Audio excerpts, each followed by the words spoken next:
My virginity. My uncle dragged me into his room and demanded I obey him in all he asks me to do. I was a poor orphan who lived with my uncle right from when I lost my parents. They were good to me, no doubt, but my uncle always made me feel like I was living in hell. The fact that I was a virgin made him have lustful desires for me. I didn't like the way he felt towards me because I knew he was my father's brother. Besides, it wasn't proper. I had all along been avoiding him, especially when no one is at home except him and I. So on this fateful day, his wife and children were not at home and he called me to clean up his room, the very room I had cleaned before his wife left. I knew he was at it again, so I objected. Amaka, he called me with his voice shaking while sitting on his bed. I am your uncle and you must obey me. Now clean up this room. Let me get a mop stick, I said as I turned back to run away. I felt a strong grip on my wrist.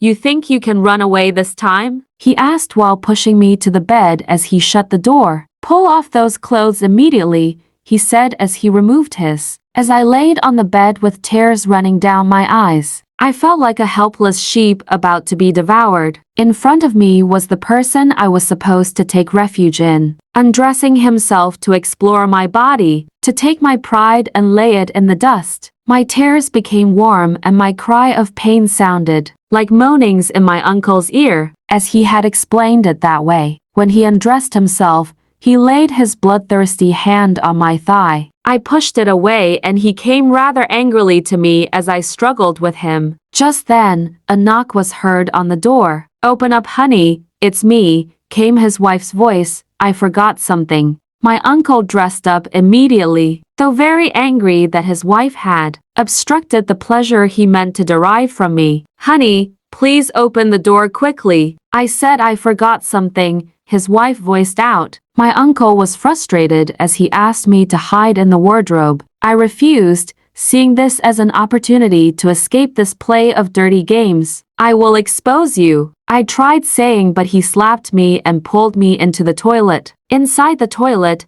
he brought out his handkerchief and before I could cry for help, he stuffed it into my mouth. Holding me tightly, he bound my hands and feet, making me so helpless. My voice was nowhere to be heard as I almost got suffocated by the handkerchief. Amaka, he called to me as I looked up at him helplessly with bitter pains deep within me. I am your uncle. Allow me to do what I want and you'll be free and comfortable. The bang on the door increased as my uncle went to open the door, leaving me to meditate on the sayings of his.